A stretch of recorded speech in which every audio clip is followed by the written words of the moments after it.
Stephen Bennett, you are under arrest. Stephen Bennett, you are under arrest. The words cut through the living room like a blade.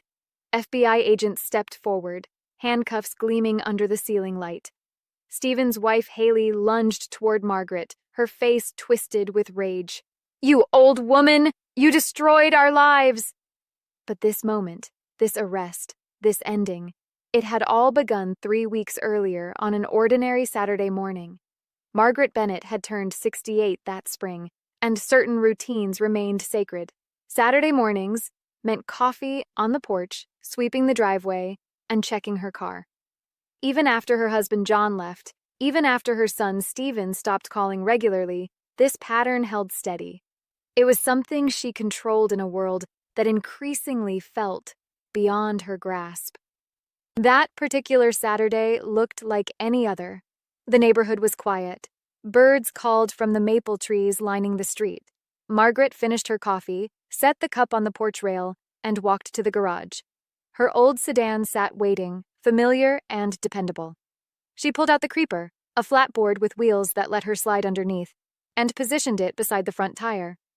The concrete felt cool against her back as she rolled beneath the chassis.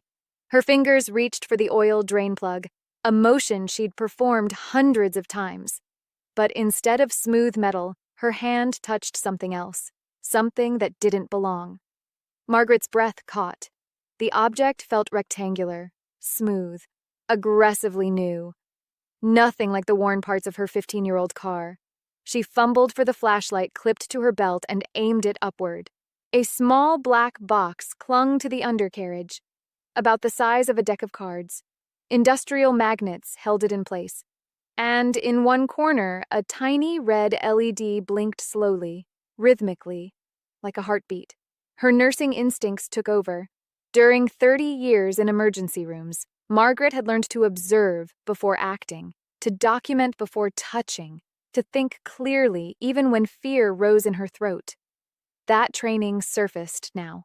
She didn't yank the device free. She didn't panic. Instead, she slid out from under the car, walked calmly to the house, and retrieved her phone. Back under the vehicle, she photographed the box from every angle. The serial number etched on one side. The connector ports. The blinking light. The magnetic mounting.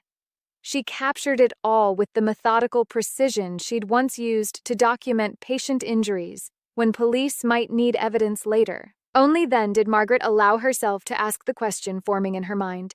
Who would attach a tracking device to an elderly woman's car? And more importantly, why?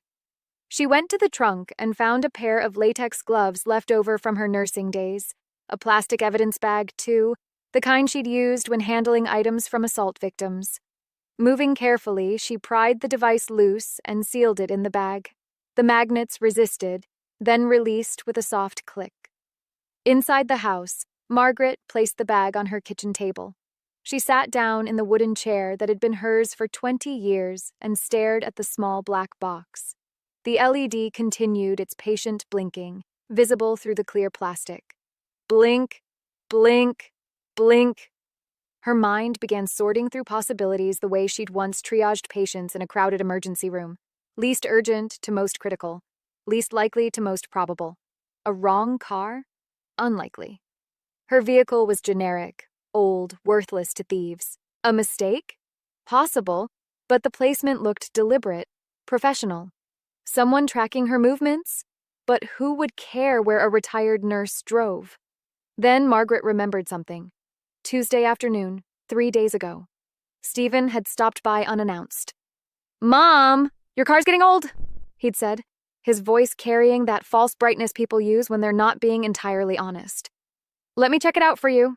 Tire pressure, fluids, that kind of thing." He'd spent almost 20 minutes in the garage alone with her vehicle. She'd thought nothing of it at the time. Sons helped their mothers.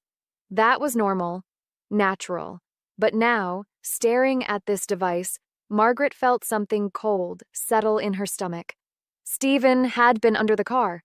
Stephen had access. Stephen had opportunity. She pushed the thought away. It was too ugly, too impossible. Mothers didn't suspect their own sons of what exactly? She didn't even know what this device did yet. Margaret stood and walked to the window. Outside, the neighborhood continued its peaceful Saturday rhythm.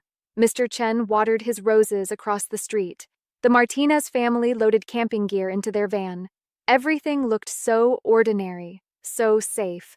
But Margaret knew better than most that danger often wore familiar faces. In the emergency room, she'd treated women hurt by husbands, children harmed by parents, elderly patients abused by caregivers. The worst wounds came from the people victims trusted most. She turned back to the table. The device blinked at her, patient and relentless. Margaret made a decision. She wouldn't drive the car. Not tomorrow, not the day after. She would wait and watch. If someone had planted this thing, they'd expect results. When nothing happened, they might reveal themselves through impatience, through questions, through concern. It was the same strategy she'd used with difficult patients who wouldn't tell the truth about their symptoms. Sometimes silence extracted confessions faster than interrogation. The phone rang late that afternoon, making her jump. Stephen's name appeared on the screen. "Hi, Mom." His voice sounded normal, cheerful even. "Just checking in. How's everything?" "Fine, dear. Quiet weekend." "Car running okay? No problems?" The question came too quickly, too specifically. Margaret's fingers tightened on the phone. "Actually, I haven't driven it. Been staying home mostly. Why do you ask?" A pause. Brief, but noticeable. "Oh, no reason. Just making sure that checkup helped. Hey, if you need any repairs, I know a good mechanic. Cash only. Saves on taxes. You know? I'll keep that in mind." After they hung up, Margaret sat very still. The Stephen hadn't asked about her health, hadn't asked how she was spending her weekend. His first question, his primary concern, had been the car, and whether she'd driven it yet. That night, Margaret couldn't sleep. She lay in bed staring at the ceiling, listening to the house settle around her.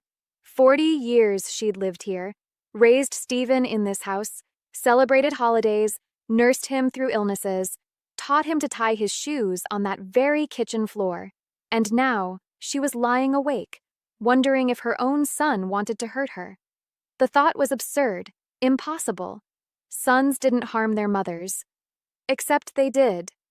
Margaret had seen it in the emergency room. Financial abuse of elderly parents, theft of medication, neglect, sometimes worse. She got up and walked to the kitchen, poured a glass of water. The evidence bag still sat on the table, the LED still blinking its patient rhythm. Margaret picked up the bag and held it to the light. Whatever this device was, whatever it did, it was real. It had been deliberately attached to her car, and someone had done it for a reason. Tomorrow, she decided, she would find out exactly what that reason was. Margaret didn't drive her car on Sunday or Monday. She told herself she was being cautious, but the truth sat heavier than that. The black device remained in its evidence bag on her kitchen table, and she couldn't stop looking at it. Each time she walked past, the dead LED seemed to stare back at her like a closed eye. Sunday afternoon, her phone rang. Stephen's name appeared on the screen.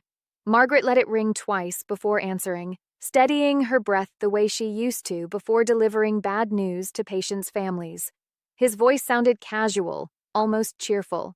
But his first question wasn't about her health or her weekend. It was about the car. Had she driven anywhere? How was it running? Any strange noises?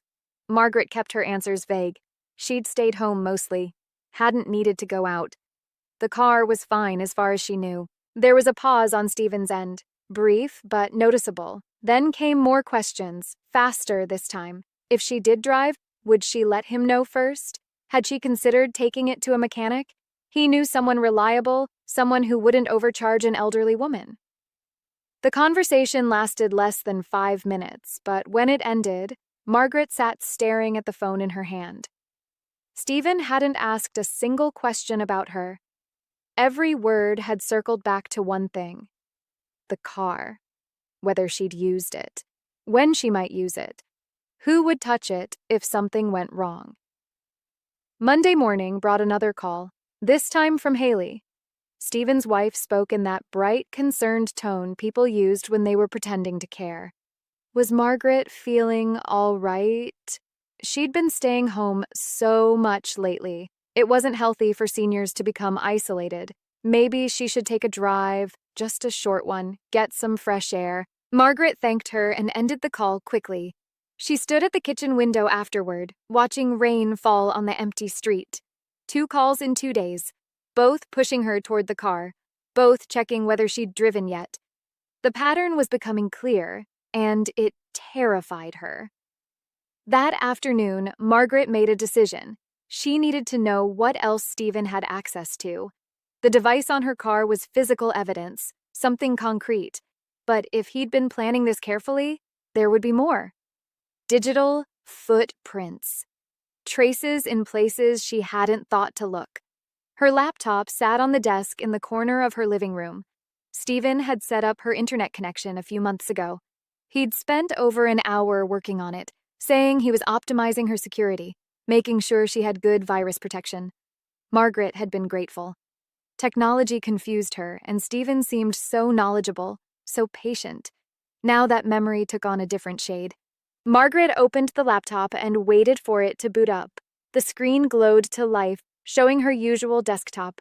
Photos of her garden, a few document folders, the icons Stephen had arranged for her. Everything looked normal, innocent. She clicked through her recent browser history. Mostly health articles, news sites, a few recipe pages, nothing unusual. But something nagged at her. The computer had been running slowly lately, programs taking longer to load, the fan running louder than it used to. Margaret navigated to the task manager, a tool she'd learned about from a tech-savvy nurse years ago. The window opened, showing a list of running programs, most names she recognized. But there, near the bottom, was something called remoteservice.exe. She didn't remember installing anything with that name. Margaret typed the program name into a search engine. The results loaded slowly, as if the computer itself was reluctant to reveal the truth. When the page finally appeared, she read the first description and felt her stomach drop. Remote desktop software, used for accessing another computer's screen and files from a different location. Common in business IT support. Also common, according to several forum posts, in cases of spouse surveillance and elder financial abuse. Someone had been watching her computer, seeing what she typed, viewing what she looked at, recording her passwords. Margaret's hands trembled as she scrolled through more search results. Instructions for detecting unauthorized access, warning signs of surveillance software, stories from other elderly people who discovered too late that family members were monitoring them, stealing from them, planning against them. She clicked on her email account. The login page loaded, and she noticed something she'd never paid attention to before. A small link at the bottom. Recent account activity. Margaret clicked it. The list that appeared made her breath catch. Her account had been accessed from multiple devices. Her laptop, yes, but also an unknown device with an IP address she didn't recognize. 7 times in the past 2 months. Always late at night. Always when she was asleep. Someone was reading her emails, checking her bank statements, looking at her medical records, studying her life like a doctor studying a patient file before surgery. Margaret stood and walked to the window. Outside, the neighborhood continued its normal Monday rhythm. Mrs. Chen collected her mail. The Garcia boy rode his bike in circles on the sidewalk. Everything looked so ordinary, so safe. But Margaret's house, her private space, had been violated. Her own son had turned her home into a surveillance station. He knew what she looked at, what she worried about, how much money she had. He'd been studying her patterns, her vulnerabilities, her routines. She thought about all the times Stephen had offered to help with her computer, installing updates, checking her antivirus, setting up automatic backups. She'd thought he was being a good son. Now she understood. Each helpful visit had been another opportunity to dig deeper into her digital life. Margaret returned to the laptop and clicked on her banking website. She logged in carefully, watching the screen for any sign of intrusion. Her checking account balance appeared first. Nothing seemed wrong. The numbers matched her records. But when she clicked on the transaction history, something caught her eye. Small transfers she didn't remember making. $20 here, $15 there. Amounts too small to trigger fraud alerts, but large enough to add up over time. All labeled as account maintenance fees or service charges. Margaret had been a nurse long enough to know how this worked. You didn't steal everything at once. You took a little at a time. Like bleeding a patient slowly so they didn't notice the blood loss until it was too late. She clicked through to her savings account. More small transactions, more fees that shouldn't exist. Over the past 3 months, nearly $800 had been drained from her accounts in tiny increments. Margaret sat back in her chair. The evidence was mounting. The device on her car, the surveillance software on her computer, the unauthorized account access, the mysterious fees. Stephen wasn't just planning to kill her. He'd already started stealing from her. That night, Margaret couldn't sleep. She lay in bed staring at the ceiling, listening to the house settle around her. This house where she'd raised Stephen, where she'd taught him right from wrong, where she'd bandaged his scraped knees and helped him with homework and celebrated every achievement. What had gone so wrong? When had her son looked at her and seen not a mother, but an obstacle? Not a person, but a bank account waiting to be emptied? Or had he always been this way, and she'd simply refused to see it? Margaret thought about the patients she'd treated over the years, the domestic violence victims who kept making excuses for their abusers, the addicts whose families enabled their destruction, the elderly patients clearly being neglected by caregivers, but who insisted everything was fine. She'd judged those people sometimes in the privacy of her own mind. Why couldn't they see what was happening? Why did they protect the people hurting them? Now she understood. Because seeing the truth meant admitting something unbearable. It meant accepting that the person you loved, the person you'd sacrifice anything for, might not love you back. Might, in fact, be willing to destroy you. Margaret got out of bed and walked to the kitchen. The evidence bag still sat on the table. She picked it up and held it to the light. The device looked so small, so harmless now that the battery had died. But she knew what it could do, what it was meant to do. Tomorrow, she would need to make decisions. Hard ones. Decisions that would change everything, that couldn't be undone. But tonight, she allowed herself one last moment of doubt. One last whisper of hope that maybe she was wrong, that there was some other explanation, that her son, her only child, wasn't really trying to kill her. The device sat cold and silent in her palm, and deep down, Margaret knew. Hope was a luxury she could no longer afford. Margaret stood at her neighbor's door at 6 in the morning. The sun hadn't risen yet, and frost coated the grass between their houses. She'd barely slept. Every time she closed her eyes, she saw that blinking red light from the device. Every time she started to drift off, her phone would light up in her mind with another call from Stephen, another question about the car. Louis answered in his bathrobe, concern immediate on his face. He'd known Margaret for 15 years, watched her weather her husband's departure, noticed her son's visits becoming less frequent. He'd never seen her look this shaken. She didn't waste time with pleasantries. She needed to use his computer. Hers wasn't safe. Someone was watching it. Louis simply stepped aside and gestured her in, asking no questions. Some situations required trust first and explanations later. His home office was cluttered with computer equipment from his IT career, old monitors stacked in corners, cables coiled on shelves. A massive desktop tower humming quietly on the desk. Louis booted it up and left her alone, going to make coffee. He understood she needed privacy for whatever she was about to discover. Margaret pulled out her phone and opened the photos of the black device. Her hands were steadier now than they'd been yesterday. That was how shock worked. She'd learned over decades of nursing. First came the impact. Then the trembling.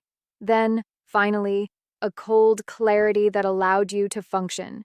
She typed the model number into the search engine, careful to record each digit exactly as it appeared in the photograph. The results loaded faster on Lewis's computer than hers ever did.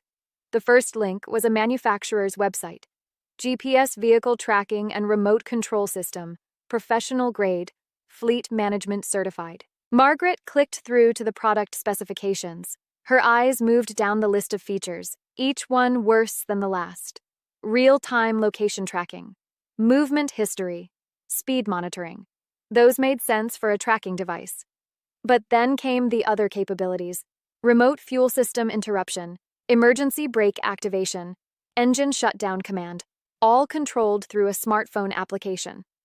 Margaret read the description 3 times, making sure she understood. This wasn't just surveillance equipment, it was a weapon. A way to stop a vehicle during highway driving. A way to cause brake failure on a mountain road. A way to make an engine die in the middle of a busy intersection. The marketing text called it a safety feature. Fleet managers could stop stolen vehicles. Loan companies could recover cars from defaulted borrowers. But Margaret saw past the corporate language. She'd spent 30 years treating trauma patients. She knew what happened when a car suddenly lost power at 60 miles per hour. Knew what it looked like when brakes locked unexpectedly. Knew how those accidents were investigated and, more often than not, ruled as mechanical failure.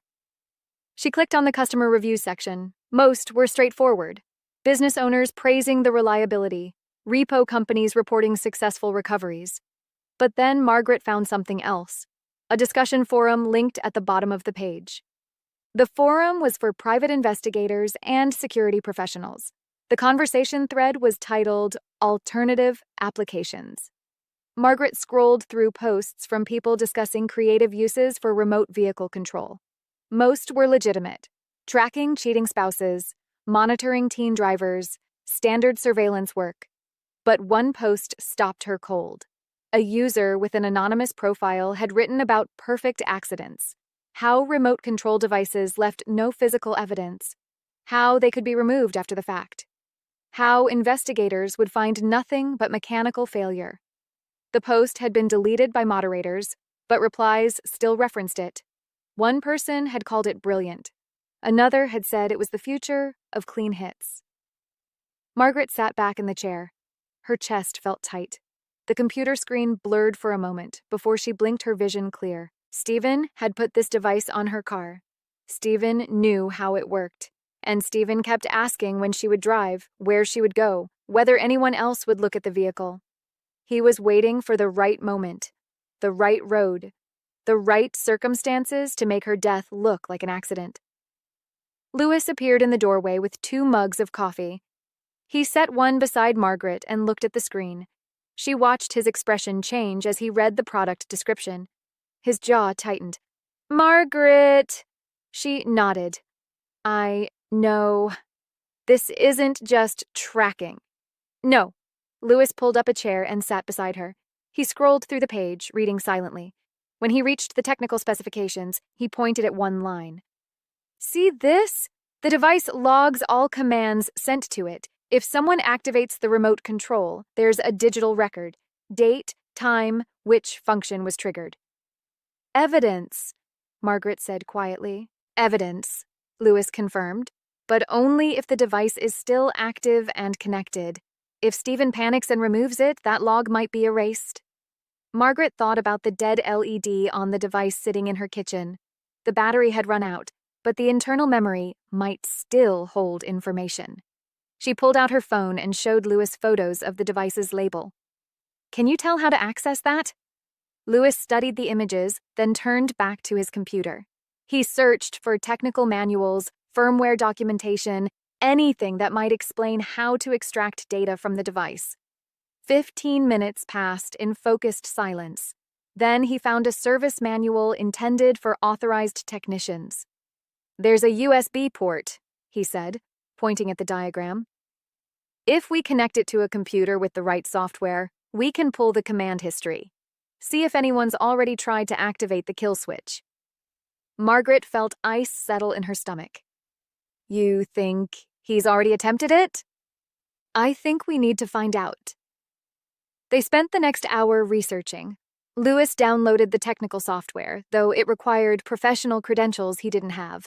They found workarounds, tutorials from former employees who'd retired and no longer cared about company policies. Step-by-step guides for data recovery. By the time the sun fully rose, they had a plan. They would connect the device and extract its memory. If Stephen had already sent commands, they'd have proof of intent. If not, they'd still have evidence that he'd planted a dangerous piece of equipment on her vehicle. But Lewis raised another concern. Margaret, if this device has been reporting your location, Stephen knows you haven't driven. He might get suspicious, might come to remove it. Let him try. Margaret's voice was harder than she expected. I'll be watching. Lewis looked at her carefully. This is your son. I know who he is. Once you go down this road, once you involve authorities, there's no going back. Family dinners, holidays, all of that ends. You need to be sure. Margaret thought about the surveillance software on her computer, the unauthorized access to her bank accounts, the money slowly being drained away, the device that could kill her with a button press from Stephen's phone. She thought about the calls pressuring her to drive, the fake concern, the manipulation. He ended it already, she said. I'm just finally seeing clearly. Lewis nodded and stood. Then we should call the police, or better, the FBI. This crosses state lines if he bought the device online. It's elder abuse, attempted murder. They have specialized units for this. Margaret felt the weight of that suggestion. Calling authorities meant making it real, making it official, turning her private nightmare into public record. The newspapers would cover it. Friends would whisper. Her name would be attached to this horror forever. But if she didn't act, she'd be dead. And Stephen would move on to spend her money, live in her house, and probably do this again to someone else when he ran out of funds. She thought about all the patients she'd treated who waited too long to report abuse, who made excuses, who protected their abusers until it was too late. She'd documented their injuries, filed her reports, and wondered why they didn't just leave. Now she was one of them. Now she understood the paralysis that came with accepting that someone you loved wanted you dead. I need more proof first, Margaret said finally. The device, the computer logs. It's all circumstantial. A lawyer could argue it away. I need him to reveal his intentions clearly. Undeniably. Lewis frowned. You mean bait him into confessing? I mean create a situation where he has to show his hand. That's dangerous. So is doing nothing. They sat in silence for a moment. Outside, the neighborhood was waking up. Car engines starting, garage doors opening. People beginning their ordinary Tuesdays, unaware that next door a woman was planning how to catch her son trying to murder her. Margaret finished her coffee. It had gone cold, but she drank it anyway. The bitter taste felt appropriate. I'll need your help, she told Lewis. I can't do this alone. What do you need? Evidence, documentation, witnesses, everything admissible in court. And I need to keep Stephen thinking his plan is working until we're ready to spring the trap. Lewis nodded slowly. I know someone at the FBI field office, retired now, but he still has connections. Elder financial abuse is a federal crime. They take it seriously. Set up a meeting. Margaret, are you sure? Once we involve federal agents, this becomes an official investigation. Your life gets turned inside out. Every decision you've made, every financial transaction, it all gets examined. The Stephen will know you reported him. He'll hate you. Margaret stood and looked out the window at her house across the street. The home where she'd raised her son, where she'd believed in family and loyalty and love. That version of her life was already gone. Burned away by surveillance software and remote control devices, by greed and betrayal. He already hates me, she said quietly. He just hasn't killed me yet. Lewis picked up his phone. I'll make the call. As he dialed, Margaret thought about what came next. Federal agents, interviews, investigations, court proceedings, her son in handcuffs. It would destroy what remained of her family. would confirm every nightmare she'd been trying to deny. But the alternative was dying on a highway, her car suddenly powerless, brakes locked, while Steven sat at home pressing buttons on his phone. The choice was actually very simple: survival or silence, truth or death. Margaret had spent her career saving lives. Now, she would save her own. The FBI agent's name was Clark. He met Margaret and Lewis at a coffee shop 40 minutes outside town, far enough that no one would recognize them. Clark was in his 50s, gray hair cut military short, eyes that had seen too much to be surprised by anything. He listened to Margaret's story without interrupting, taking notes in a small leather notebook. When she finished, he set down his pen and looked at her directly. Margaret had seen that look before in the emergency room. The look medical examiners gave when they knew a patient's injuries didn't match the story being told. Clark believed her. He explained the process carefully. They needed concrete evidence. Wiretaps took time. Surveillance required warrants. Financial forensics could take months. Margaret listened, then shook her head. She had a better idea. A faster one. "We invite him here," she said quietly. "We make him think his plan is still working. And we record everything." Clark studied her face for a long moment. "You understand what you're asking? To bait your own son into incriminating himself?" "I understand that if I don't, I'll be dead in a week." 24 hours later, tiny cameras had been installed throughout Margaret's house. They looked like smoke detectors, electrical outlets, picture frames. Lewis helped position them while Margaret watched, her hands clasped tightly to keep them from shaking. The technician was young, efficient, barely speaking as he worked. The hardest part was making the phone call. Margaret sat at her kitchen table that evening, staring at Steven's number on her phone screen. She had to sound normal, natural, unsuspecting.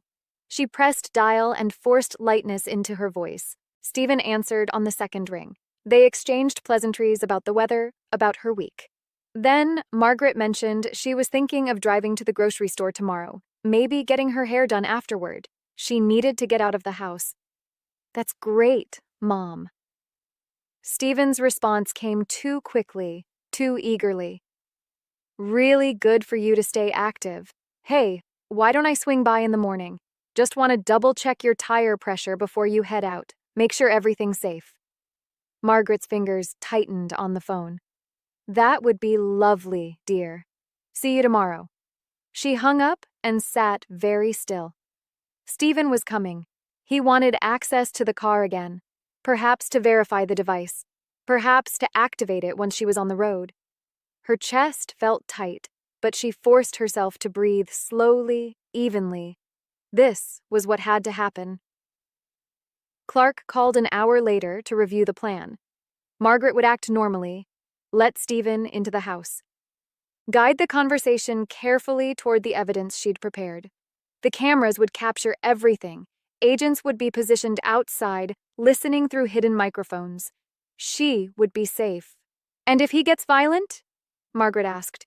"We'll be through that door in 5 seconds." That night, Margaret cleaned her house with methodical precision. She vacuumed corners that hadn't been touched in months, polished counters until they gleamed, organized papers on her desk with mathematical precision. Saturday morning arrived cold and bright. Margaret made coffee, her hands steady despite the storm inside her chest. At 9 o'clock, Steven's car pulled into the driveway. Haley was with him. Margaret's stomach dropped when she saw them both emerge from the vehicle.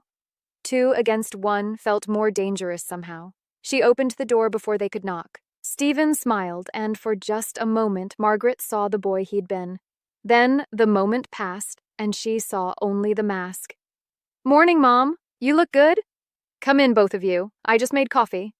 They settled in the living room. Steven and Haley on the couch, sitting close together, united. Margaret poured coffee with hands that didn't shake, thinking about the cameras recording every angle, the microphones capturing every word. Small talk felt surreal. Steven mentioned a restaurant they'd tried. Haley commented on Margaret's curtains.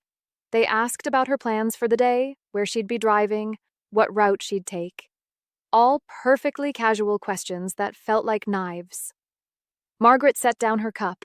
The sound of porcelain against wood echoed in the quiet room. She reached for the folder on the side table and pulled out the first photograph.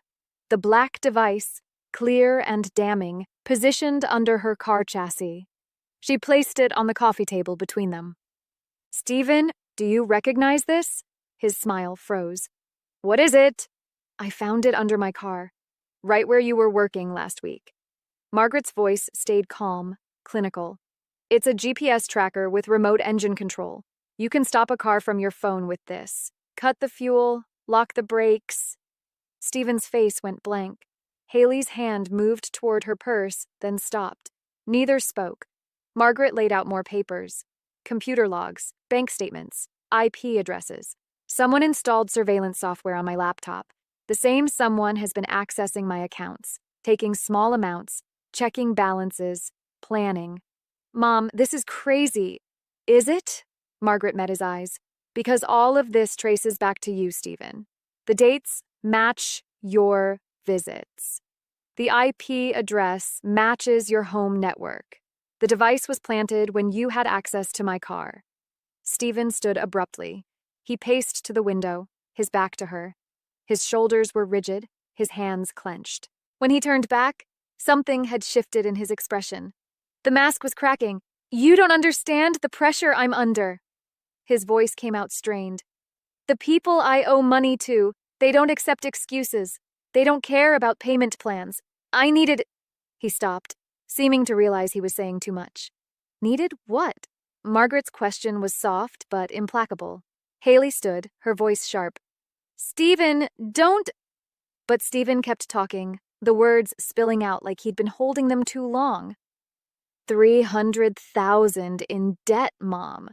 They were threatening our house, threatening me. I didn't have a choice. I looked at your assets, your accounts, and I thought—" He ran his hands through his hair. "It would have looked like an accident. Just mechanical failure. You wouldn't have suffered. The device would cut the engine on the highway, and it would be quick." The room fell silent. Margaret felt something inside her chest crack open, cold air rushing in. Hearing it spoken aloud was worse than anything she'd imagined.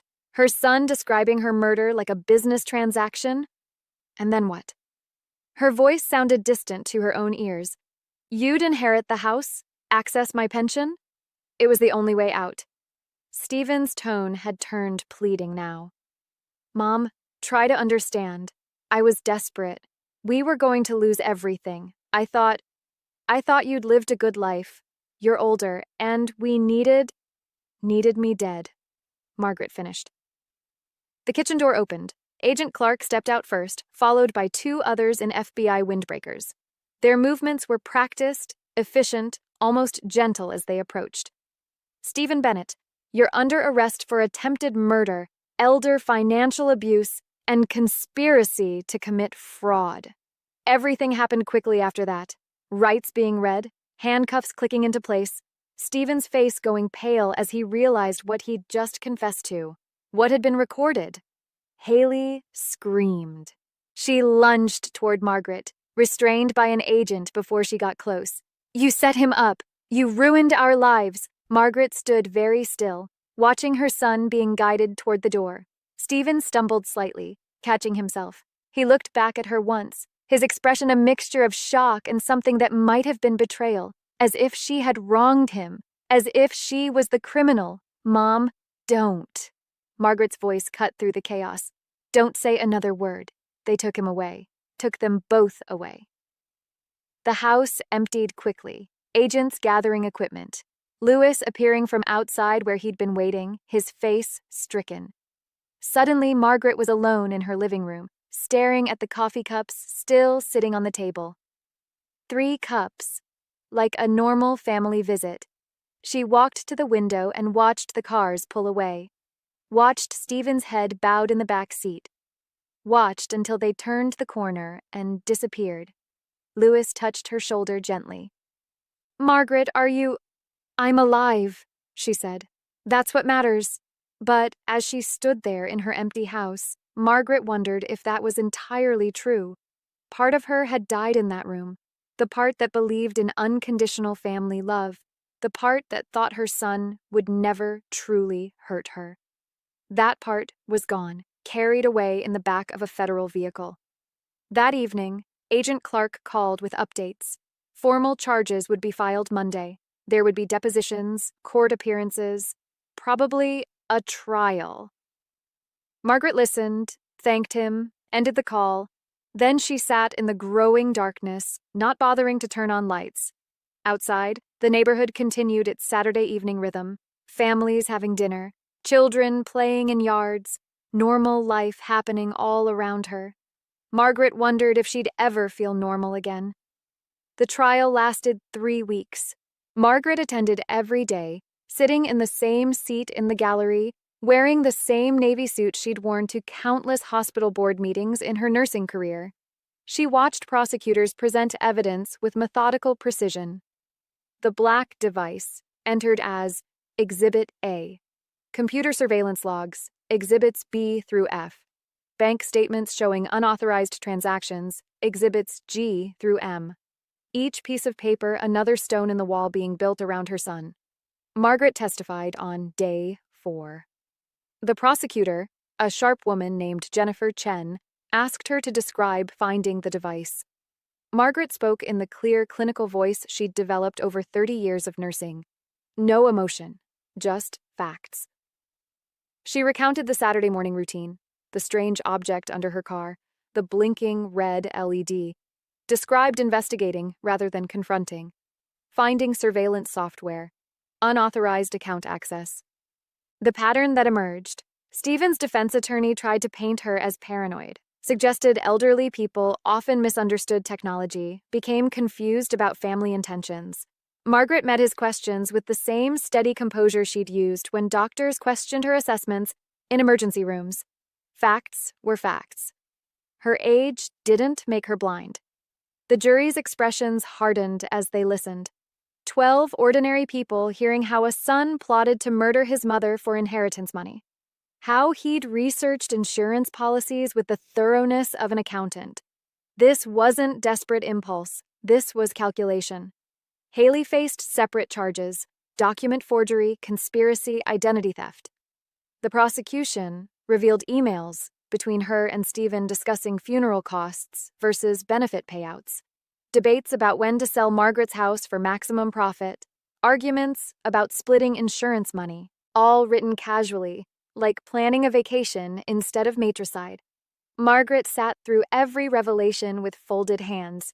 She didn't cry, didn't gasp, didn't react when Stephen's attorney suggested she was vindictive. She simply existed, bearing witness to her family's destruction. Stephen never looked at her during the trial. He kept his eyes on the defense table or floor, anywhere but the woman he'd tried to kill. Margaret wondered what he saw when he closed his eyes at night in his cell. Did he feel remorse, or only anger at being caught? The jury deliberated 6 hours. Margaret spent that time in a conference room with Lewis and Agent Clark. They brought coffee she didn't drink, sandwiches she couldn't eat. When the bailiff finally called them back, Margaret's legs felt unsteady walking to the courtroom. The forewoman handed verdict forms to the bailiff. Margaret watched the paper pass from hand to hand, carrying her son's fate. The judge read each verdict aloud. Stephen Bennett, guilty of attempted murder in the 1st degree, guilty of elder abuse, guilty of financial exploitation, guilty of conspiracy to commit fraud. Each guilty landed like a hammer strike. Stephen's shoulders shook. Behind him, someone sobbed. Haley's verdicts followed. Guilty of conspiracy, guilty of identity theft, guilty of document forgery. She screamed when the last guilty was read, a wordless sound of rage. Guards moved toward her. Her attorney pulled her back down, whispering urgently. Sentencing came 2 weeks later. The judge, a silver-haired woman who'd sat stone-faced through trial, now spoke with quiet intensity. She told Stephen he'd committed one of the most despicable crimes imaginable. Betraying a parent's trust for financial gain showed profound moral bankruptcy. Stephen Bennett received 25 years in prison. Haley got 12. The judge ordered restitution of all stolen funds plus damages. Recommended Stephen never have unsupervised contact with elderly family members upon release. Stephen finally looked at Margaret as guards prepared to remove him. His expression was unreadable. Margaret couldn't tell if it was anger, shame, or regret. She simply watched her son disappear through a side door. 43 years old, would be past 60 when released. Margaret drove home in silence.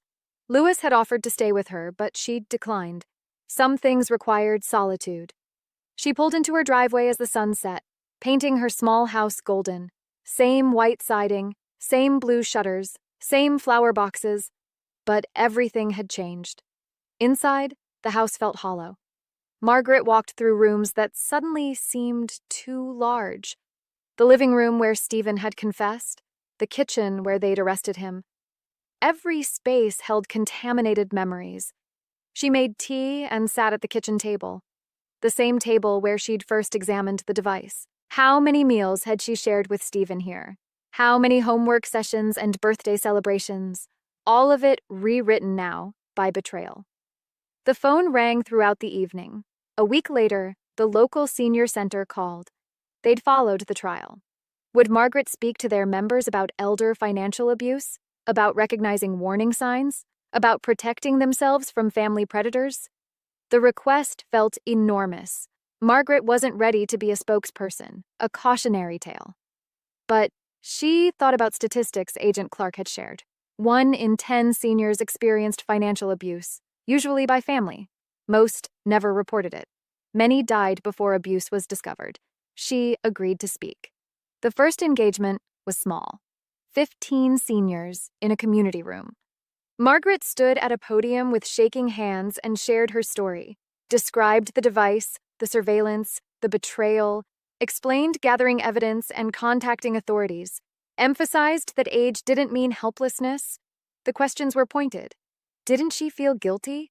How could she imprison her own son?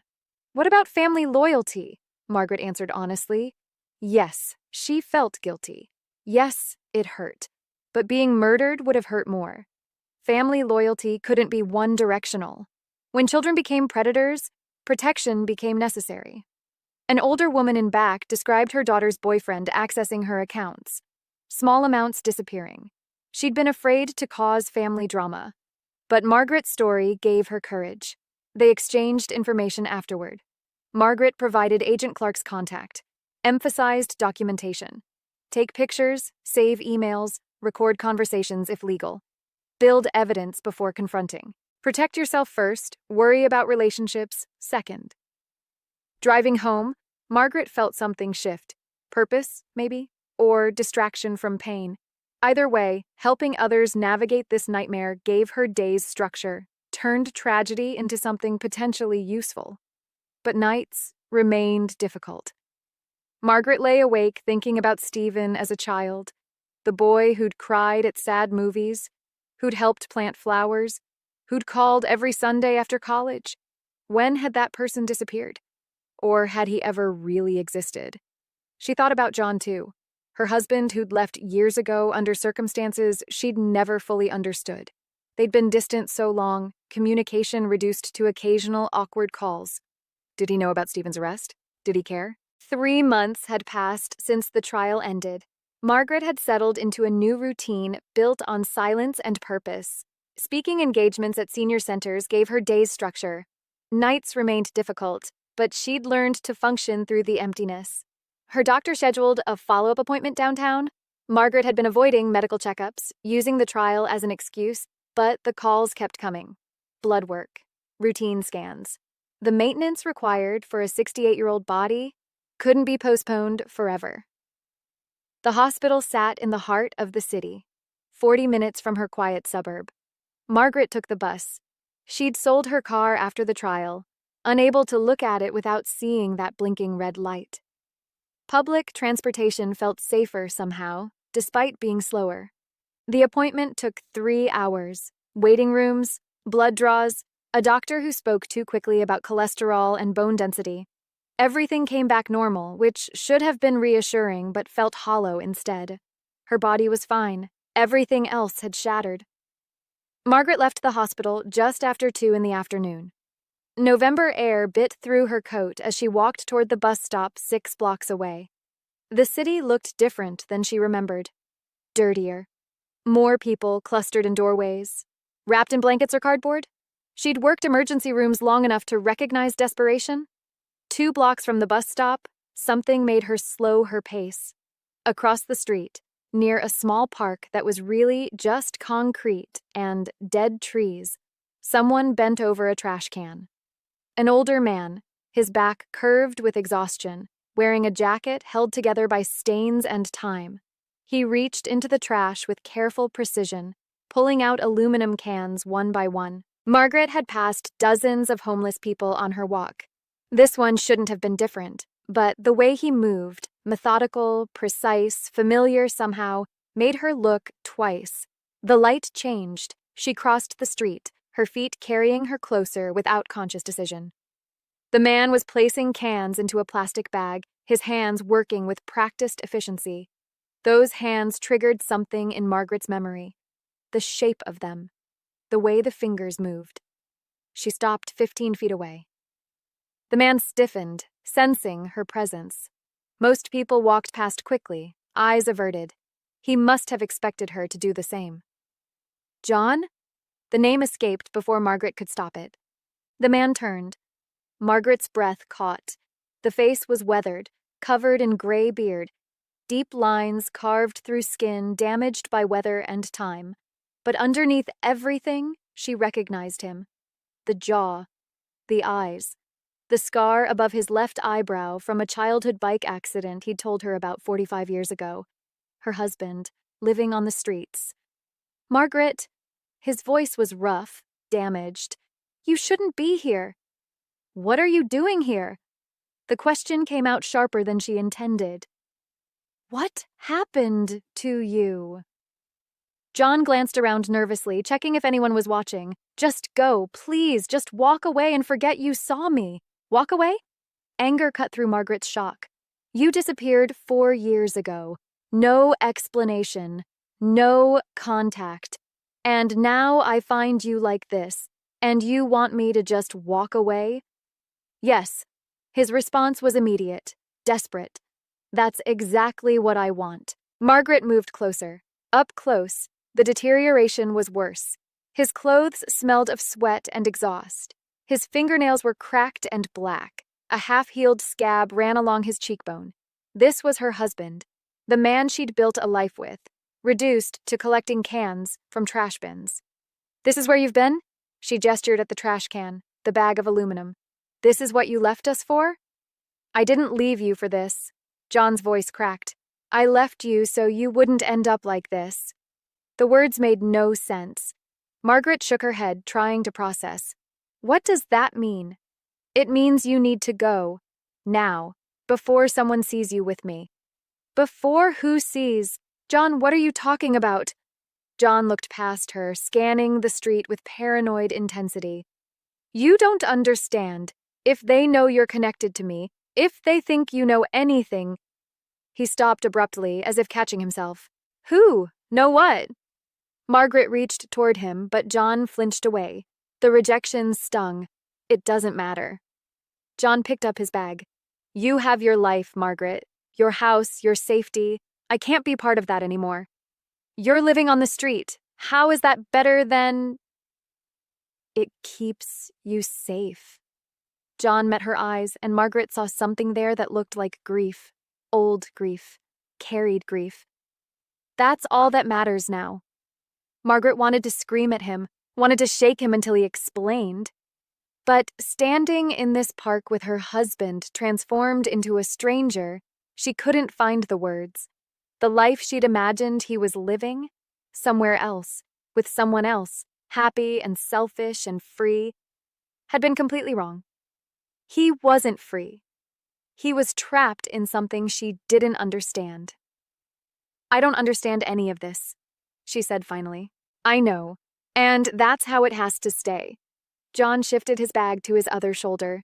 Please, Margaret, trust me on this. Whatever you think I did, whatever you think I am, staying away from me is the right choice. The only choice. Don't tell me what choices to make. Margaret's voice came out harder than she intended. You lost that right when you left. John nodded slowly, accepting the hit. You're right. I'm sorry for everything. But please, just go home. Forget you saw me here. He moved past her, heading toward the street. Margaret watched him walk away, his gait unsteady, his bag clinking with each step. Every instinct screamed at her to follow, to demand answers, to not let him disappear again into the city's anonymous mass. But her feet wouldn't move. She stood frozen as John rounded a corner and vanished. A bus pulled up across the street. Margaret's bus. She should run to catch it, should go home and process what she'd just seen. Instead, she stood in the park as the bus pulled away without her. Stood there until the cold seeped through her coat and her fingers went numb. Before someone sees you with me! Who was he afraid of? What had he done that put him on the streets? Or what had been done to him? Margaret finally moved, walking slowly toward the next bus stop. 4 years ago, John had left. She'd assumed it was weakness, cowardice, an inability to handle their problems. She'd been angry, then bitter, then eventually numb to his absence. But the man she'd just seen wasn't weak. He was terrified, and that terror was somehow connected to her safety. The next bus came 20 minutes later. Margaret rode home in silence, replaying the conversation. John had aged 20 years in 4, looked like someone who'd been through hell, but he'd still been worried about her, still trying to protect her from something she didn't understand. That night, Margaret sat at her kitchen table with cooling tea. The house was silent except for the furnace. She thought about calling Louis, telling him what she'd seen. But what would she say? That her homeless ex-husband was scared of mysterious watchers? It sounded insane. Maybe John had mental health issues she'd never recognized. Maybe the streets had damaged his mind. But Margaret had spent 3 decades reading patients, distinguishing real fear from paranoid delusion. And John's fear had been real, specific, connected to something concrete, even if he wouldn't explain. She thought about Stephen's trial, how she'd learned that people she trusted were capable of monstrous things, how surveillance and manipulation had hidden behind familial love. What if John's disappearance was similar? What if he hadn't left by choice but by necessity? What if whatever he was running from was as real as the device Stephen had planted under her car? Margaret pulled out a notepad. Questions she needed answered. People who might have information, ways to investigate without putting herself in danger. 4 years ago, she'd accepted John's departure without fight, had let anger override curiosity. But she wasn't that woman anymore. The trial had taught her to question, to investigate, to never accept easy answers. John had secrets, dangerous ones, and Margaret was going to uncover them, whether he wanted her to or not. Outside, the night deepened. Margaret sat at her table, pen in hand, beginning a list. The words John had used echoed in her mind. You can't get involved, they're still watching. Who was watching? What had John done? And why did keeping her safe require him to live like this? Margaret didn't have answers yet, but she would find them. She'd already lost her son to greed and violence. She wouldn't lose her husband to silence and fear, not without knowing why. Margaret couldn't sleep that night. Every time she closed her eyes, she saw John's face. The weathered skin, the fear, the way he'd flinched when she reached toward him, as if human touch had become foreign after years on the streets. By morning, she'd made a decision. She couldn't leave him there without understanding why, not when his terror felt so specific, so real. Margaret started with the hospital where she'd worked. The social services department kept records of outreach programs. She called an old colleague named Patricia who'd moved into community health after leaving emergency nursing. They met for coffee. Patricia listened as Margaret explained carefully. Estranged husband. Unexpected discovery. Questions about his past. She didn't mention the fear, the warnings, the paranoid glances over his shoulder. Patricia studied her for a long moment before pulling out her phone. She scrolled through contacts and stopped on one name, a legal aid attorney who specialized in wrongful accusations, people who'd lost everything and ended up homeless, tax law, corporate fraud. Her name was Lisa Hammond. Margaret called that afternoon. The receptionist was skeptical until Margaret mentioned investigating elder abuse cases. That opened doors. Apparently, Lisa had worked on several cases involving elderly victims of financial exploitation. They met 2 days later. Lisa's office was downtown, walls covered with framed news articles about cases she'd won, corporate fraud, tax evasion, whistleblower protections. The attorney was younger than Margaret expected, sharp-eyed, efficient. Margaret explained what she knew. John Bennett disappeared 4 years ago, now living on streets. His last employer had been a construction company, though she couldn't remember the name clearly. Something about how John left suggested he wasn't running from her, but from something else. Lisa took notes, asking occasional questions. What year? Where had he worked? What was his job? Margaret answered what she could. John had been an accountant, managed books, payroll, tax filings for a mid-sized construction firm. Lisa asked about the company owner's name. Margaret thought back. John had mentioned his boss occasionally with frustration. Someone who cut corners, kept sloppy records. The name surfaced slowly from memory. Brown. Gerald Brown, I think. Lisa's pen stopped moving. She looked up sharply. Gerald Brown Construction? That sounds right. Lisa sat back. Her expression shifted from polite interest to something harder. She explained that the company had been investigated 4 years ago. Massive tax fraud, money laundering, falsified records. Someone had taken the fall, agreed to be the scapegoat so the company could avoid criminal prosecution. Margaret's chest tightened. Who took the fall? Lisa opened her laptop and typed quickly, pulled up archived articles, court records, public documents. Turned the screen toward Margaret. The headline read, "Local Accountant Pleads Guilty in Tax Fraud Scheme." Below, it was a photo. Younger, cleaner, but unmistakably John. Margaret read slowly. John Bennett had pleaded guilty to designing and implementing tax evasion, admitted to falsifying documents, hiding income, creating fraudulent deductions.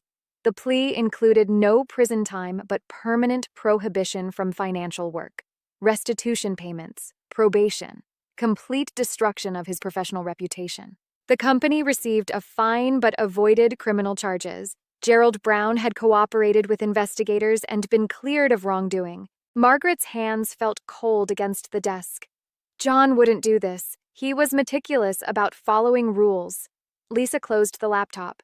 Maybe he wouldn't, but someone did, and John took responsibility. Why? Protection usually. These deals happen when someone powerful has leverage. They threaten family. Make it clear that fighting will hurt people the defendant cares about more than taking the fall will hurt him. Margaret thought about John's words in the park. His insistence she stay away before someone saw them together. The fear in his eyes. She asked if Lisa could look deeper, find out what actually happened. Lisa nodded. Court records, digital evidence. Sometimes these cases left traces showing who really committed the crimes. It would take a few weeks. Margaret left with copies of articles. She drove home slowly, mind churning. 4 years ago, John had come home looking defeated, said he'd lost his job, that there were complications, that he needed to leave for a while. She'd been angry, demanded explanations. He'd refused, saying only that it was better if she didn't know. Margaret hadn't trusted him. She'd seen his departure as abandonment, weakness. Now she wondered if she'd been completely wrong. 2 weeks later, Lisa called. She had something. Margaret arrived within an hour. Papers covered Lisa's desk, highlighted sections marked with notes. The attorney gestured for Margaret to sit and explained what she'd found. The prosecution's case had relied heavily on digital evidence. Documents created on company computers, emails sent from company accounts, all pointing to John as architect of the fraud. But the metadata told a different story. The behind-the-scenes information about when files were created and by whom showed something interesting. Initial documents setting up fraudulent accounts had been created from Gerald Brown's computer, his login credentials, his IP address. Lisa pulled up a spreadsheet showing the details. Brown had created the scheme, but someone had gone back later and altered logs, tried to make it look like John created everything. The work was sloppy. Some records deleted, but others left. Some dates changed, but not all. Margaret asked if this proved John's innocence. Lisa hesitated. It suggested reasonable doubt. But John had signed a plea agreement, admitted guilt under oath. Reversing that required showing coercion or fraudulent evidence. They'd need more than sloppy digital forensics. They'd need testimony from inside the company. Documents showing Brown threatened John. Evidence of coercion. Something concrete. And they'd need John's cooperation. He'd have to challenge the plea deal, reopen everything, potentially put himself at risk if Brown still had influence. Margaret thought about John in the park, the fear, the insistence she stay away. He thinks protecting me requires staying silent. Lisa's voice was gentle. That's common. The threat doesn't end with the plea deal. Brown probably made clear that cooperation would have consequences. So John chose homelessness over fighting back. He chose your safety over his own life. That's what the evidence suggests? Margaret sat quietly, processing. 4 years ago, John had lied to her. But the lie was protection. He'd taken the fall for crimes he didn't commit so the real criminal wouldn't target his family. Accepted unemployment, unemployability, poverty, eventually homelessness, rather than risk exposing his wife and son to danger. She remembered their last conversation before he left. John standing in their bedroom, packing a single bag. Margaret demanding to know where he was going, why he was leaving. He'd told her she couldn't be part of it, couldn't know details. It was safer if she was completely separate. Safer from people who didn't like loose ends. She'd thought he was being dramatic, making excuses. Now she understood he'd been literal. Margaret asked if they could reopen the case without him. Lisa shook her head. Not effectively. They'd need his testimony about what Brown threatened, how the coercion happened. Without John's cooperation, it was just speculation. Then I need to convince him. Lisa warned that if Brown was dangerous, approaching John could put them both at risk. Margaret's voice was steady. I know, but leaving him on the streets isn't an option either. That night, Margaret sat at her kitchen table with evidence spread before her. Court documents, news articles, Lisa's analysis. The pattern was painfully clear. Gerald Brown had committed fraud, threatened John to take the fall, ensured John could never work again, never rebuild, never challenge the narrative. And John had accepted it all to protect her. She thought about Stephen, how she'd felt discovering her son wanted her dead, the betrayal, the horror. But Stephen's crime had been purely selfish. John's lie had been sacrifice. Twisted maybe, misguided, but ultimately about keeping her safe. He'd destroyed his own life so hers could continue. Margaret picked up her phone and called Lisa. She wanted to find John. Tell him what they'd learned. Offer him a choice. Stay silent and stay homeless, or fight back and accept her help. Lisa reminded her that Brown would know, would react.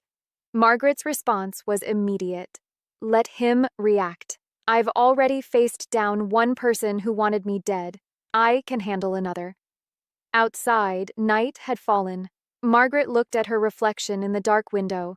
She'd spent months thinking of herself as a victim, first of her son's greed, then of life's cruelty. But maybe she'd been neither. Maybe she'd been a fighter all along, and this was just the next battle. Margaret returned to the park the following week. She'd gone 3 times before finding him, each visit leaving her more worried. The other homeless people who gathered there said they'd seen John around but couldn't say when he'd return. On the 4th visit, she found him near the same trash can. He was sorting through discarded items with methodical precision. His movements were slower this time, more labored. Margaret noticed a limp he hadn't had before. She approached carefully. John looked up when her shadow fell across his work. His expression cycled through recognition, alarm, and resignation. Margaret didn't give him time to tell her to leave. She moved close and started speaking in a low voice. She told him about Lisa Hammond, about the investigation into the tax fraud case, about the digital forensics showing Gerald Brown had created the fraudulent documents and tried to pin everything on John. John's face went pale. He glanced around nervously, as if Brown's people might be watching. His hands shook as he clutched his plastic bag. Margaret kept talking. She explained how the metadata proved Brown's guilt, how the log alterations had been sloppy, leaving traces, how a good attorney could challenge the plea deal and potentially clear his name. John finally interrupted, his voice rough with disuse and emotion. "You can't be involved in this. I told you." Margaret cut him off. She'd spent 4 years being angry at him, 4 years thinking he'd abandoned his family. But now she knew the truth. He'd sacrificed everything to protect her and Stephen. He'd let her hate him rather than risk Brown turning attention toward the family. She told him that was over. She wasn't naive anymore. Her own son had tried to kill her. She'd faced that threat, gathered evidence, orchestrated his arrest. If she could survive that, she could handle Gerald Brown. John's shoulders began to sag. The defenses he'd maintained for 4 years were crumbling. Margaret could see it in his posture, in how his eyes started to redden. He asked about Stephen. How was their son? Margaret's throat tightened. She hadn't wanted to tell him this way, in a park while he stood in rags, but dishonesty had caused enough damage already. She explained Stephen was in prison, told him about the device, the surveillance, the attempted murder. John's face went through shock, horror, grief. He asked if that was why she understood now about sacrifice, about doing terrible things to protect family. Margaret said yes and no. Stephen's actions had been about greed. John's had been about protection. They weren't the same, but both had taught her that families were more complicated than she'd wanted to believe. John was quiet for a long time. He looked at his hands, at the dirt embedded under his fingernails. Finally, he spoke, voice barely above a whisper. He explained what happened 4 years ago. How Brown had discovered John noticing discrepancies in the company books. How John started documenting irregularities. Brown had called him in one day and laid it out clearly. The fraud had been going on for years. Investigators were closing in. Brown offered a deal. John would take responsibility for creating the scheme. Sign a plea agreement. In exchange, the investigation would stop and John's family would remain untouched. When John hesitated, Brown made the alternative clear. If John fought the charges, Brown would ensure Margaret and Stephen were implicated.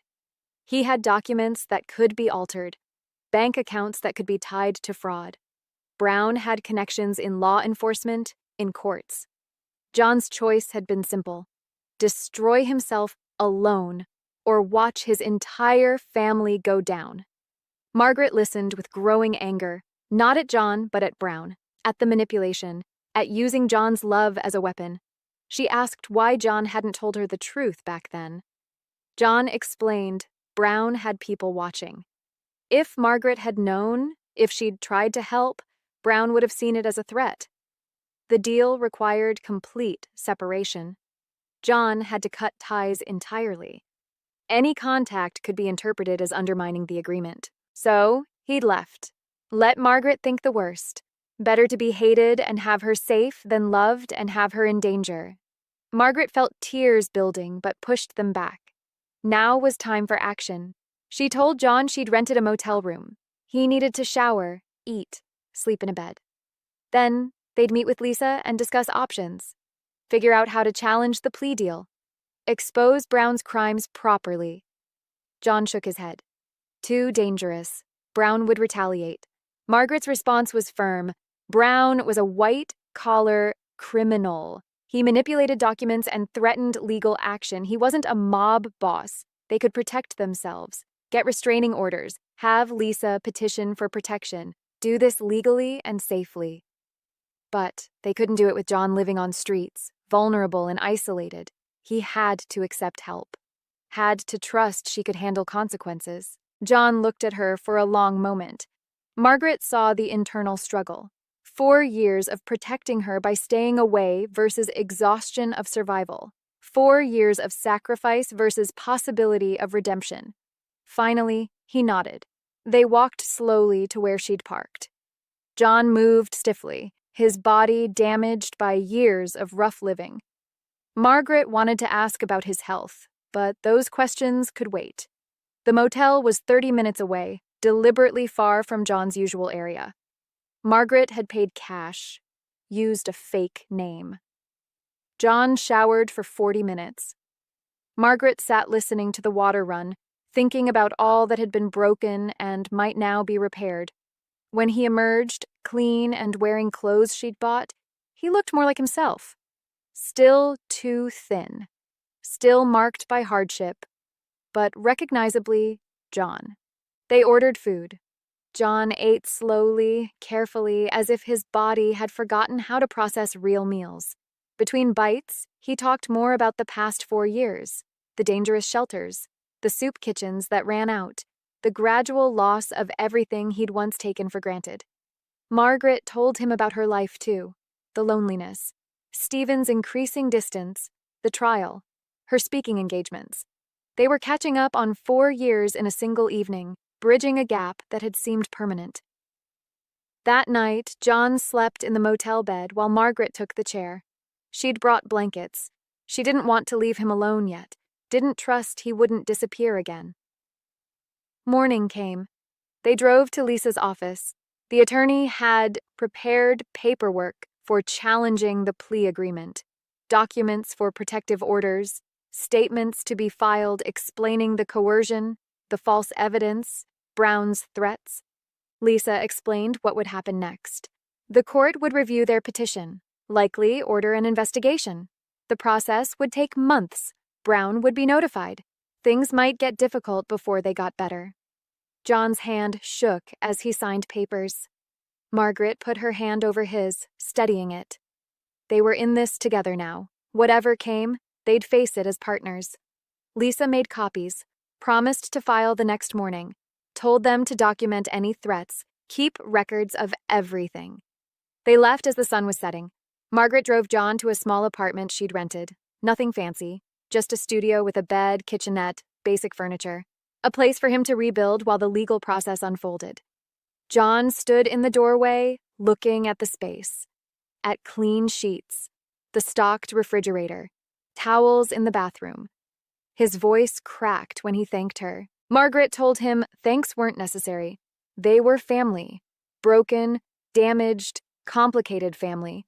But family nonetheless. And family meant showing up, meant fighting, meant refusing to let each other disappear. She left him with promises to return the next day. Drove home to her empty house. Sat at her kitchen table thinking about the strange path her life had taken. 6 months ago, she'd discovered her son wanted her dead. Now she was helping her husband rise from streets. Both situations had taught her the same lesson. Family could destroy you, but family could also save you. Sometimes the same people did both. Tomorrow, she'd check on John. Next week, she'd speak at another senior center. In between, she'd work with Lisa on the case against Brown. Her life had become about fighting, about refusing to accept injustice, about standing up even when it meant facing people you'd once trusted. It wasn't the life she'd imagined at 68, but it was the life she had, and she was discovering she was stronger than she'd ever known. The legal process moved slowly. Margaret had expected that. 30 years in hospitals had taught her that systems, whether medical or judicial, operated on their own timelines. Patience was required. Lisa filed the petition to vacate John's guilty plea 3 days after he signed the paperwork. The court assigned a date for initial hearings 2 months out. During that time, Lisa gathered additional evidence.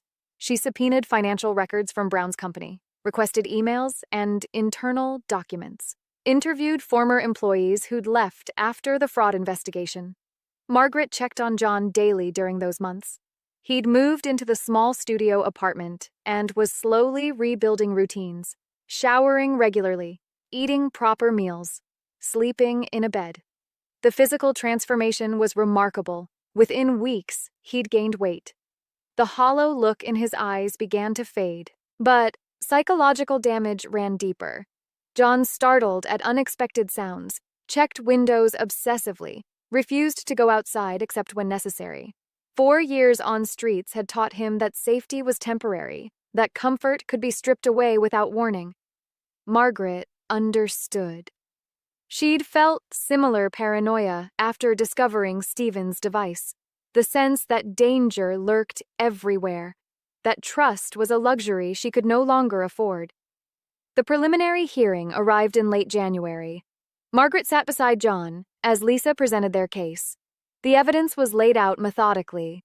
Digital forensics showing documents originated from Brown's computer. Testimony from a former IT employee about altered logs. Financial records showing large deposits into Brown's accounts after John's guilty plea. Brown's attorney argued the petition was frivolous, claimed John was simply experiencing regret over a deal he'd voluntarily accepted, suggested evidence was circumstantial. The judge listened with an unreadable expression. After 2 hours, she made her ruling. The evidence warranted further investigation. A full hearing would be scheduled for April. Margaret felt John's hand grip hers. This wasn't victory yet, but it was progress. Official recognition that something about John's original case deserved re-examination. The next 3 months were intensive. Lisa prepared John for testimony. They practiced questions and answers, reviewed timelines, documented every interaction with Brown. The attorney was thorough, pushing John to recall details he'd tried to forget. Margaret attended every preparation session. She took notes, offered support, reminded John that telling the truth meant revisiting trauma, but silence had cost him 4 years. Lisa also deposed several of Brown's former employees.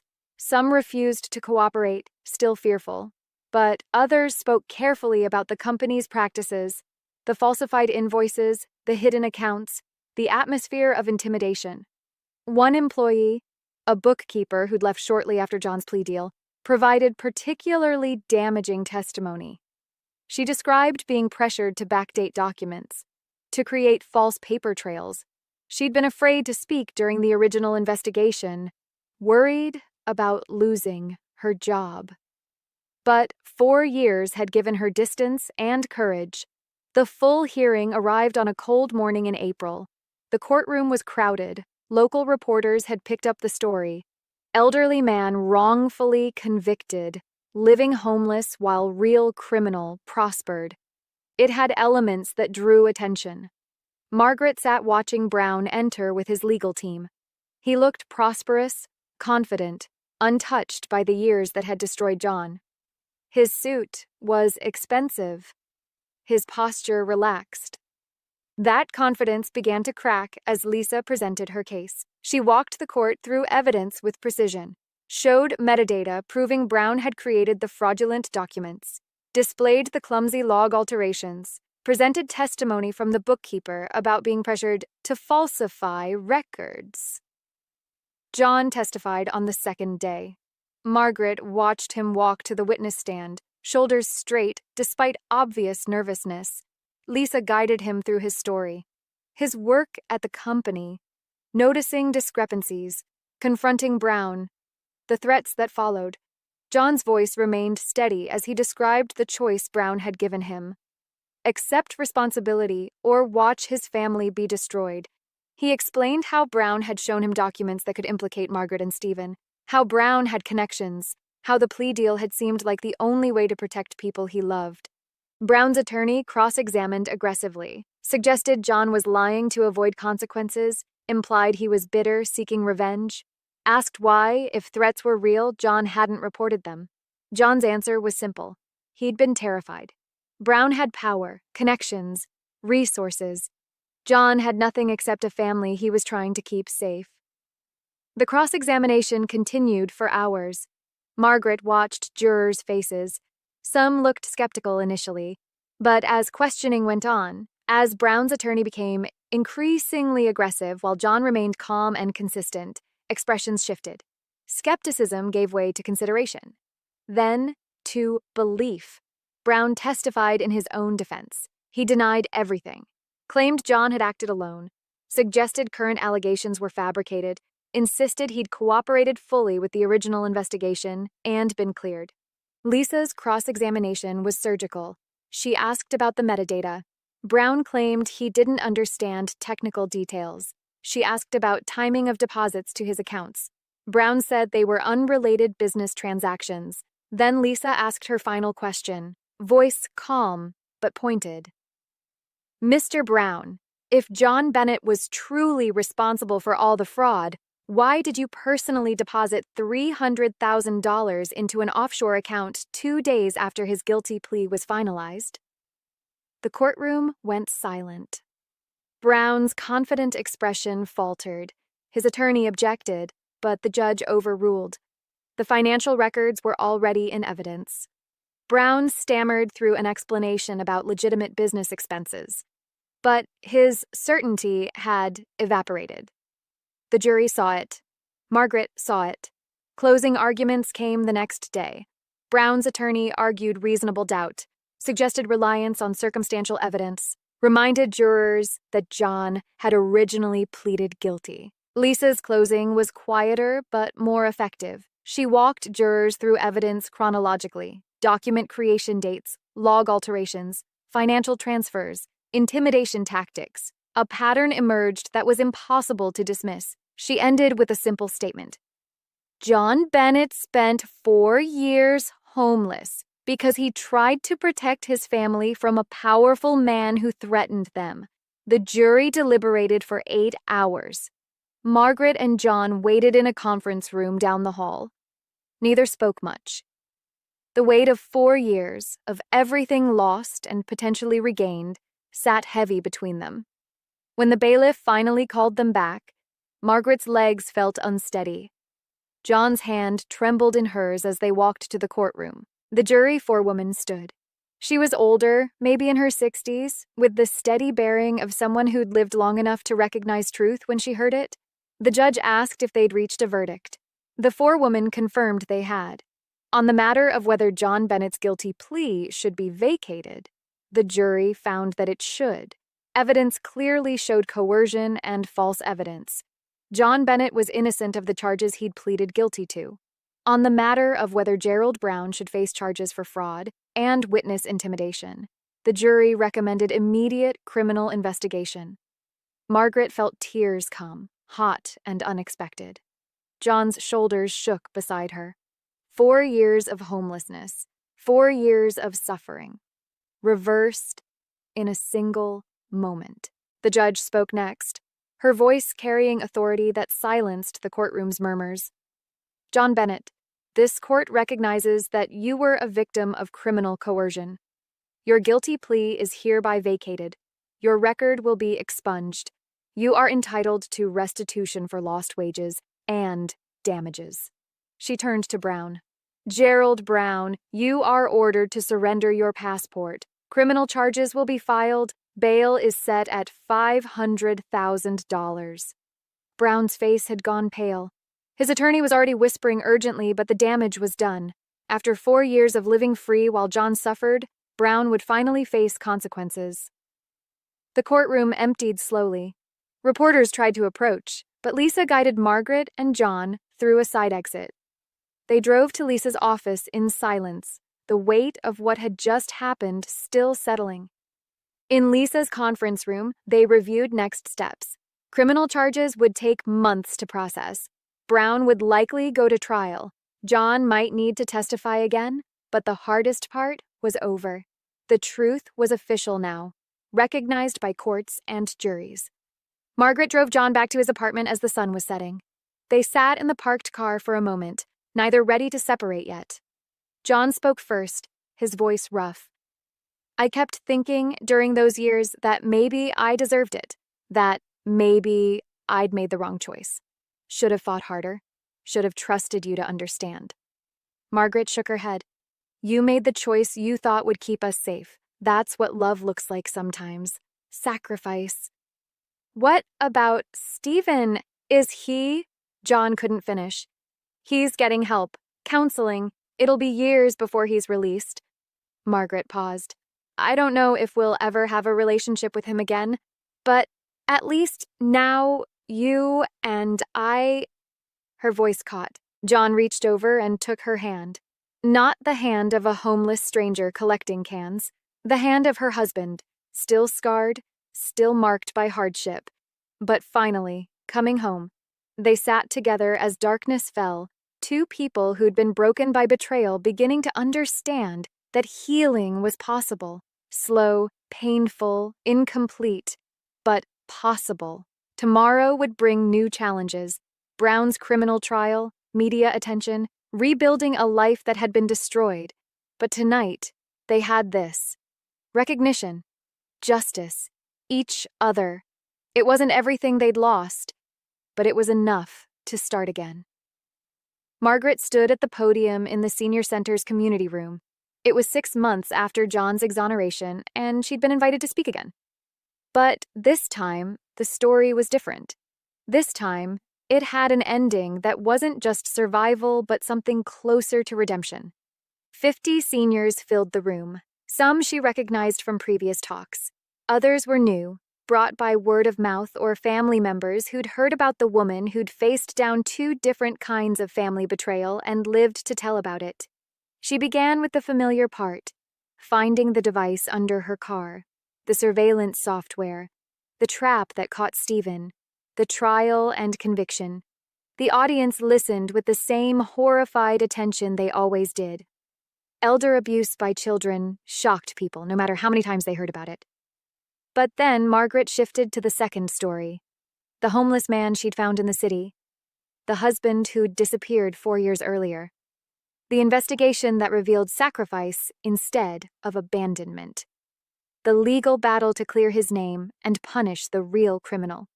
She watched faces in the audience change as the narrative unfolded, understanding replacing judgment, sympathy replacing shock. Margaret explained how Gerald Brown had received 7 years in prison for fraud, witness intimidation, and coercion.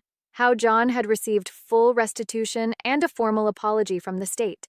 How slowly, painfully, they were rebuilding something that resembled a marriage. It wasn't perfect, she told them. John still startled at unexpected sounds. She still had nightmares about the device under her car.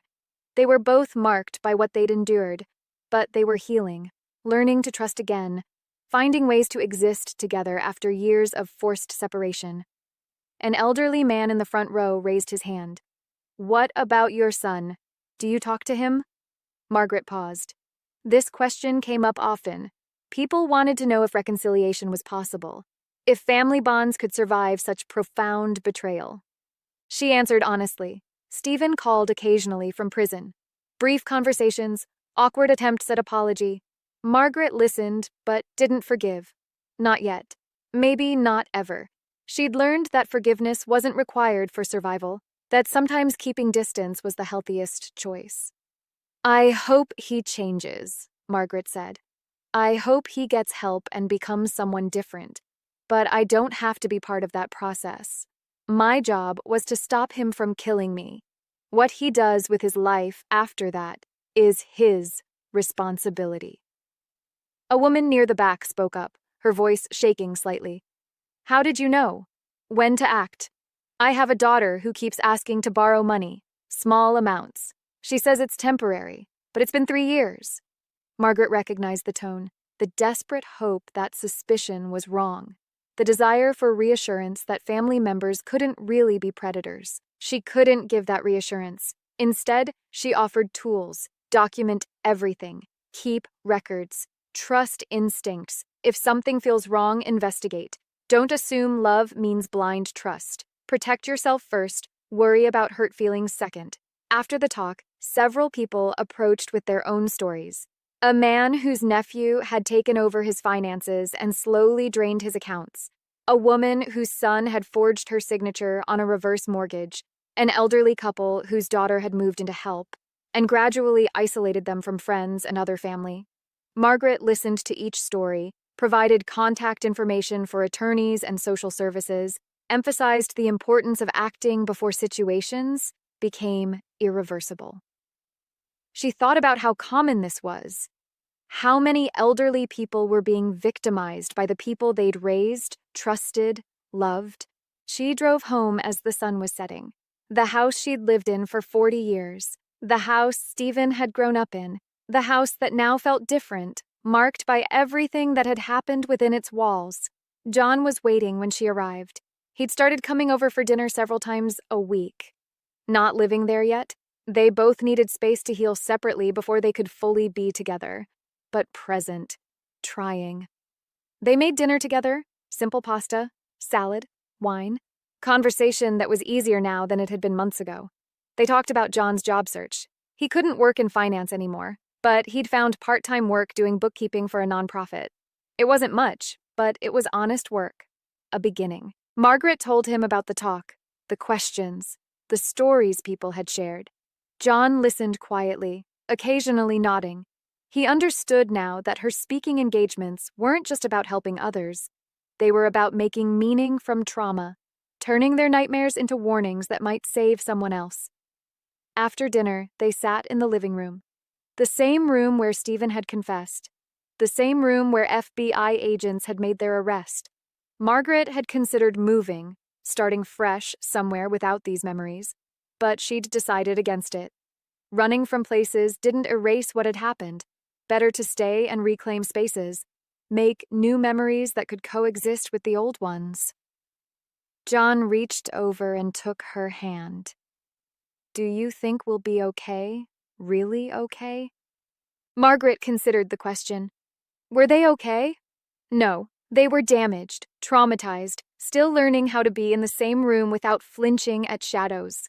But they were also alive, together, fighting to rebuild something from the wreckage.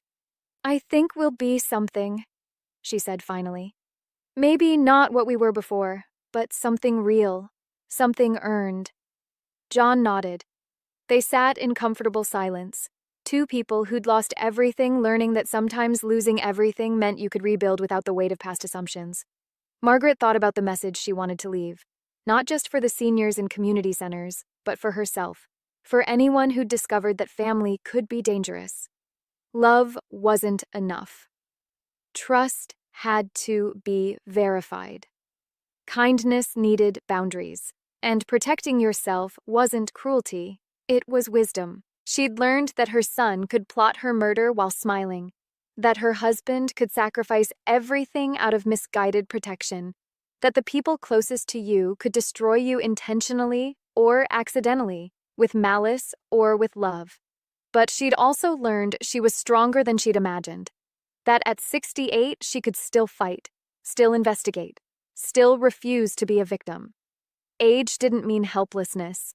Experience didn't mean naivety. If someone showed unusual interest in your finances, in your routines, in your assets, question it. If someone insisted you didn't need to understand technology, didn't need to check your own accounts, didn't need to know details, resist.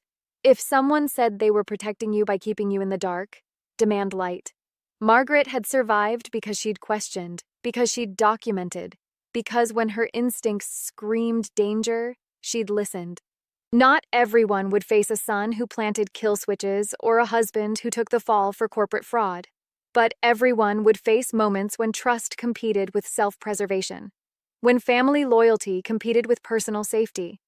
In those moments, Margaret wanted people to remember her story, to choose survival over silence, to choose truth over comfortable lies.